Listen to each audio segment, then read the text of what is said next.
Selamat malam pemirsa. Istri mantan Kadif Propam Polri Verdi Sambo, Putri Chandrawati, terus menangis dalam sidang hari ini terkait dengan kasus pembunuhan Brigadir Yosua Huta Barat. Putri mengaku tidak tahu mengapa ia ditetapkan sebagai tersangka, bahkan kini duduk dalam kursi pesakitan dalam kasus pembunuhan ini. Bersama saya Fani Imaniar, Anda menyaksikan MNC News Bright.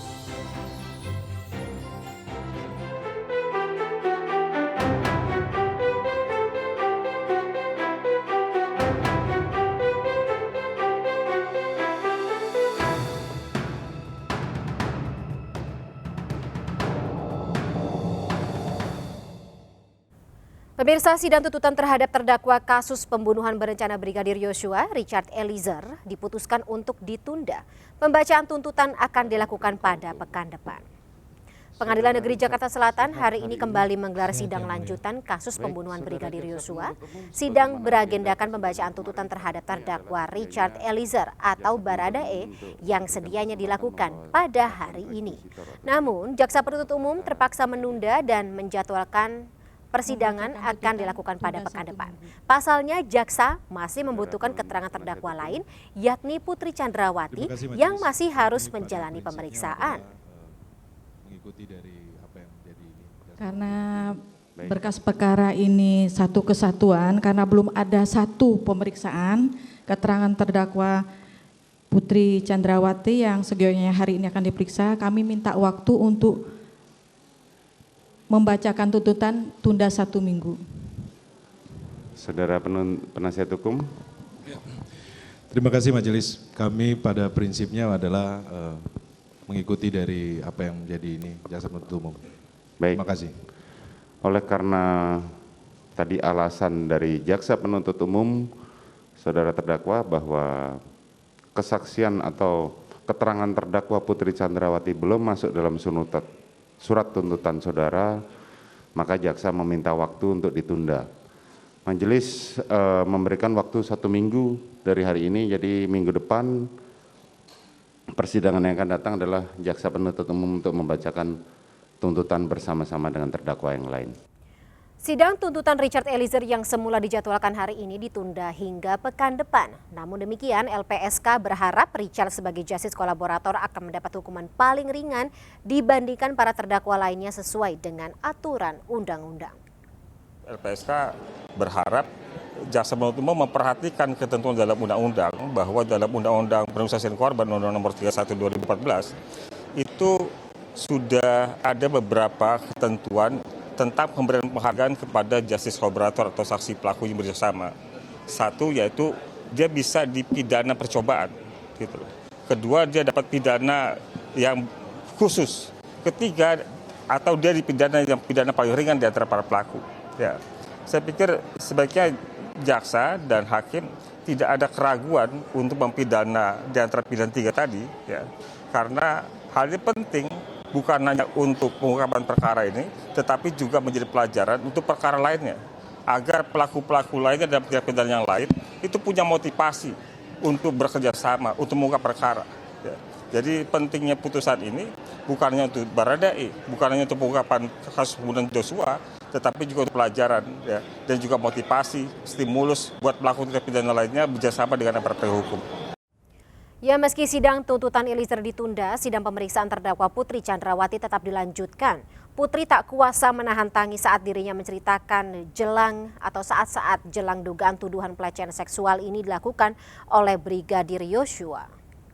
Sekarang saya mau nanya, kapan saudara sadar bahwa Joshua masuk ke dalam ruang kamar saudara? Waktu itu saya tertidur, terus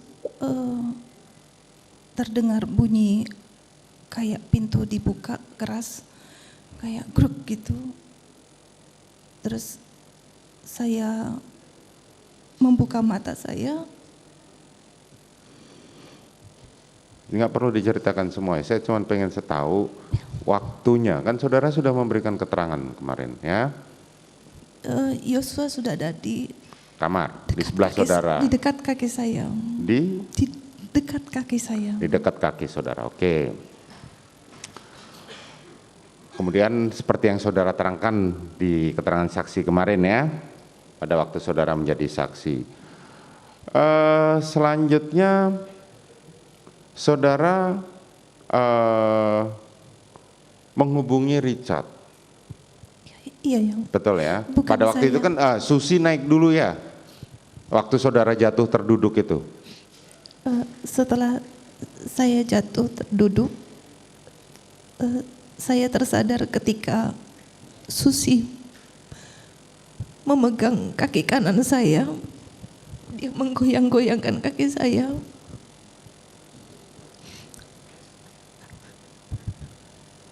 Dia bilang, "Ibu, ibu."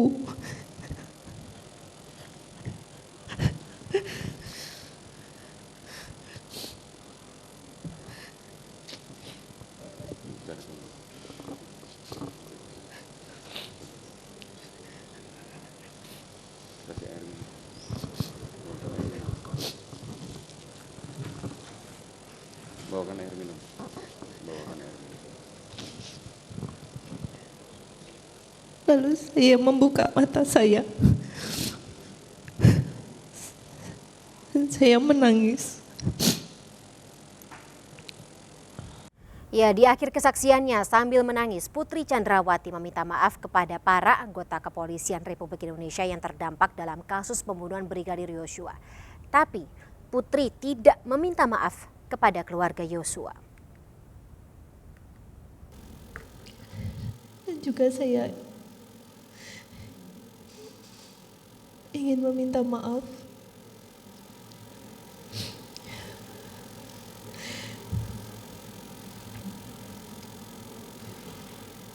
kepada para personil Polri yang terdampak dalam peristiwa tersebut. Doa saya selalu menyertai anggota Polri tersebut agar selalu diberikan yang terbaik. Dan sekali lagi saya titipkan anak-anak saya. Mohon kiranya untuk pemberitaan di luar sana, saya mohonkan untuk tidak menampilkan asumsi-asumsi yang negatif terhadap saya dan juga terhadap suami saya. Karena bagaimanapun juga. Ya pemirsa, pemeriksaan Putri Chandrawati sebagai terdakwa hari ini diwarnai dengan tangisan. Ia menceritakan detik-detik Yosua masuk ke dalam kamarnya. Namun hakim mencecar soal keengganan Putri untuk melakukan visum. Padahal visum adalah salah satu bukti yang kuat dalam pembuktian kasus kekerasan dan juga pelecehan seksual. Mampukah air mata Putri Chandrawati ini bisa menyentuh hati para hakim dan mempercayai kesaksiannya serta tentunya mempengaruhi bagaimana putusan dalam vonisnya? Kita akan bahas bersama dengan kuasa hukum keluarga Brigadir Yosua Nelson Simanjuntak, pakar hukum pidana Jamin Ginting, dan juga pakar psikologi Joyce Manurung malam hari ini. Dan kami juga masih mencoba untuk menghubungi kuasa hukum Verdi Sambo Rasa Malari Tonang, tapi sampai dengan saat ini yang bersangkutan belum bisa memenuhi undangan dari kami. Selamat malam, sebelumnya saya ucapkan kepada para narasumber saya malam hari ini, Mbak Joyce, Bang Nelson, Bang Jamin. Selamat malam. Nggak kedengaran suaranya. Baik, bisa dengar suara saya dengan jelas, Bang Nelson, Bang Jamin, Mbak Joyce? Ya, kedengaran. Ya, Mbak Fani. Oke, aman ya. Baik, sebelum kita mulai dialog pada malam hari ini, saya ingin disclaimer terlebih dahulu, Bang Jamin, Bang Nelson, dan juga Mbak Joyce. Kalau ada salah satu dari para narasumber ingin menanggapi pernyataan dari narasumber yang lainnya, tanpa harus menunggu komando dari saya, monggo silakan langsung saja ditanggapi. Seperti itu ya. Sambil masih menunggu juga Bang Rasa Mala untuk bergabung bersama kami malam hari ini atau kita malam hari ini.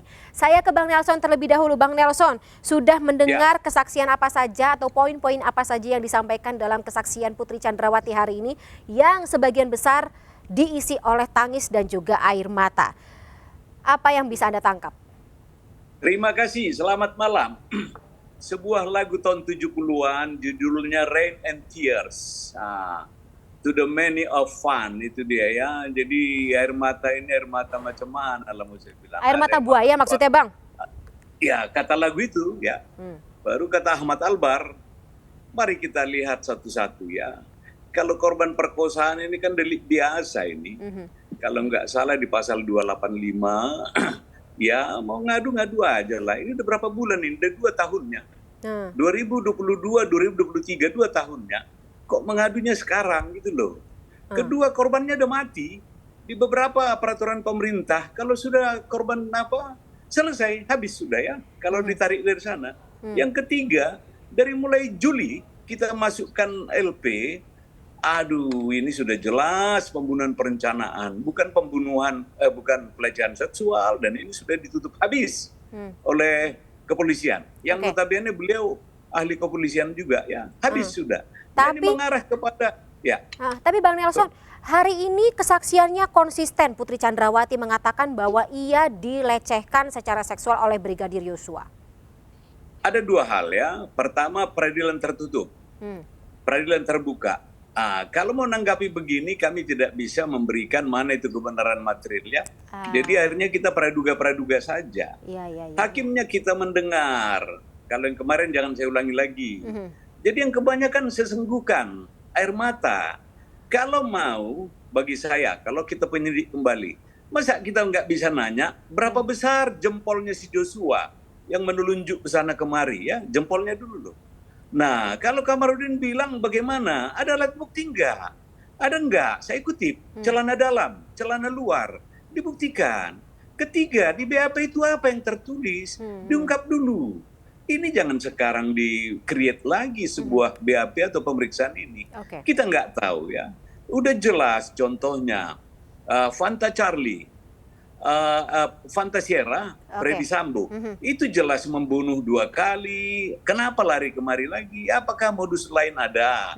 Artinya balas dendam itu yang bagaimana? Baru penguatan saksi-saksi. Si Susi, si Melekete, si Kuat Ma'ruf, mana yang menggendong? Tadi saya masih ngikuti tertidur. Jam aja nggak tahu jam ya. Jam itu di handphone, matahari terbenam. Sudahlah.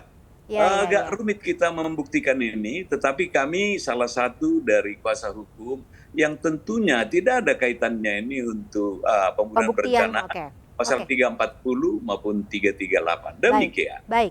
Nah, Pak Jamin, kalau misalnya seperti kata Bang Nelson, ini tidak ada relevansinya dengan untuk pembuktian pembunuhan berencana. Tetapi kenapa ditanyakan atau katakanlah sebagian besar poin pertanyaan baik oleh kuasa hukum dari yang bersangkutan maupun majelis hakim diarahkan menuju ke arah pelecehan seksual tersebut? Ya, makasih Mbak.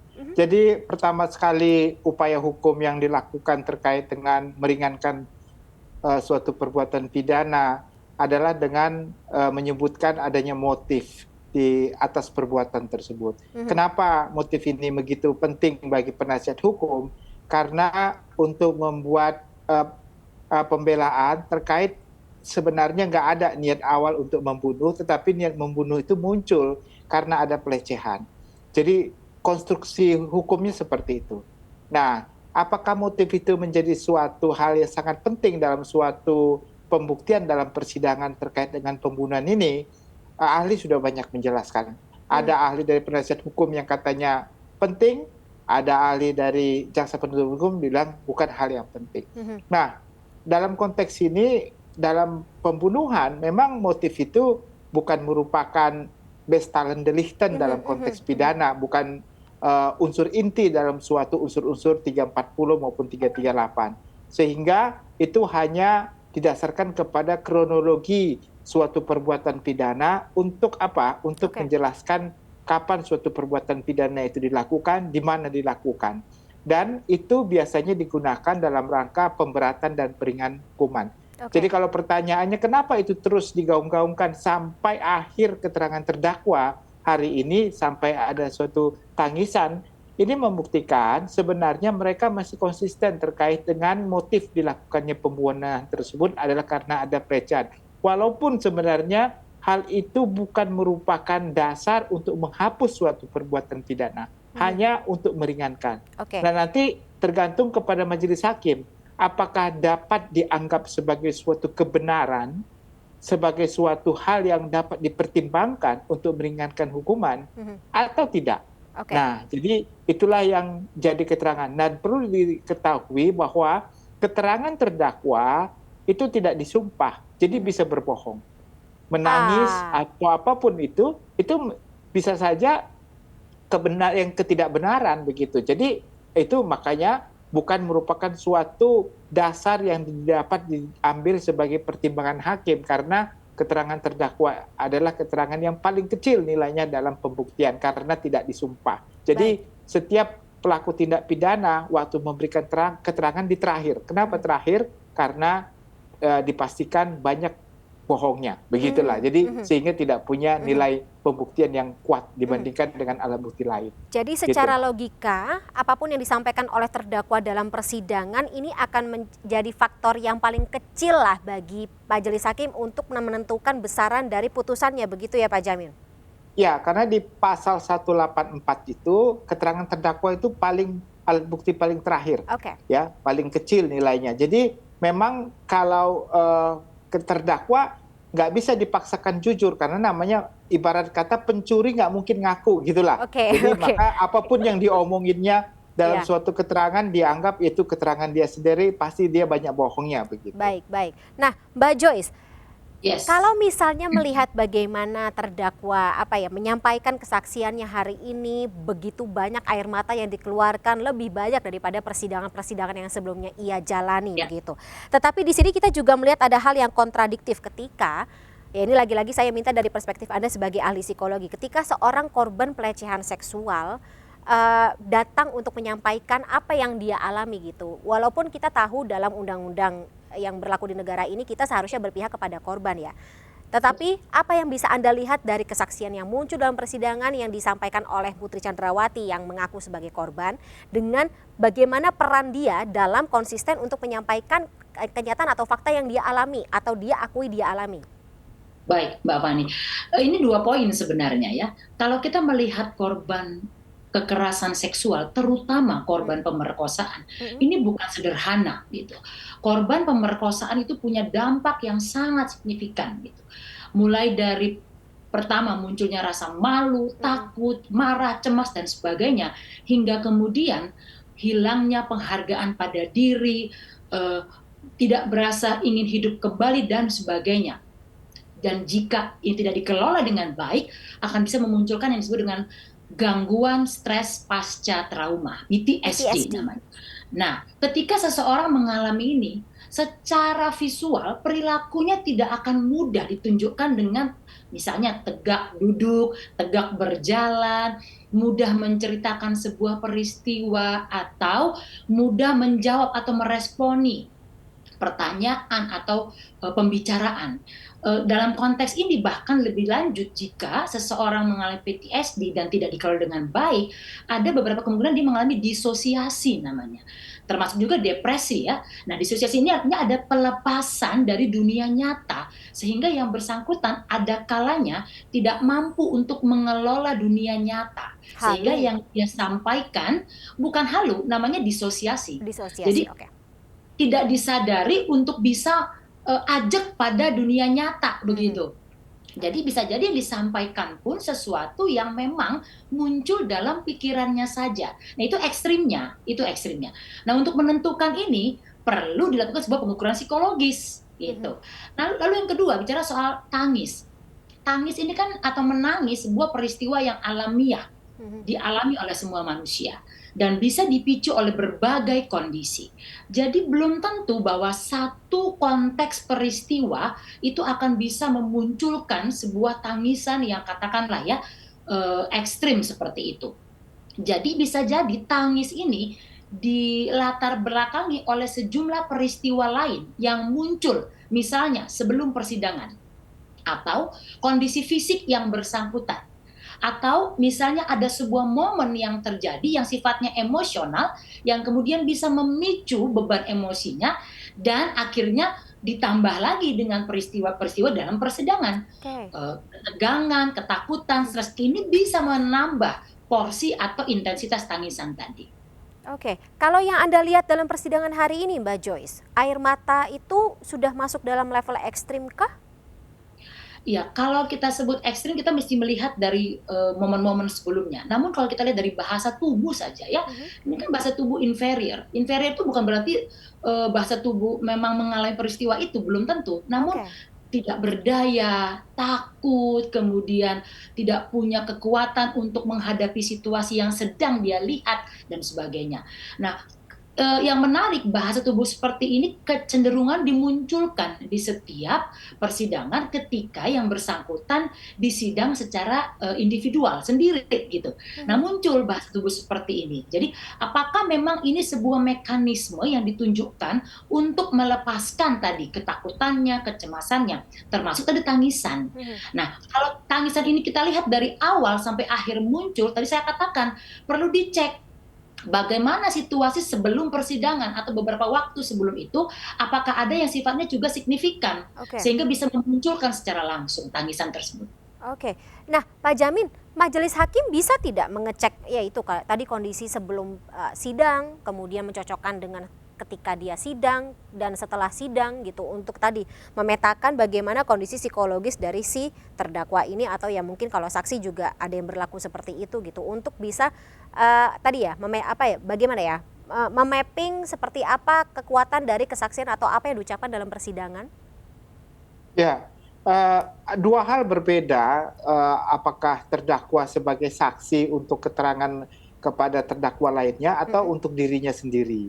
Kalau keterangan kepada saksi yang lainnya dia adalah disumpah. Jadi sangat hati-hati sekali kondisi fisiknya, bagaimana dia berbicara, dia atur demikian rupa, dia tatanan bahasanya, karena dikhawatirkan kalau dia memberikan keterangan itu dapat diambil sebagai dasar untuk menghukum orang yang dikasih keterangannya begitu. Tetapi kalau keterangan disampaikan terdakwa terhadap perkaranya sendiri, dia bisa bohong. Karena tidak di bawah sumpah. Jadi apa aja yang diucapkannya silakan begitu. Dan tidak ada sanksi pidananya. Tapi kalau untuk sebagai saksi ada.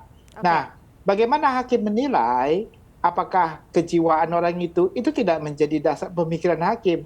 Hakim bisa berdasarkan keyakinannya saja apakah orang ini bohong atau tidak bohong.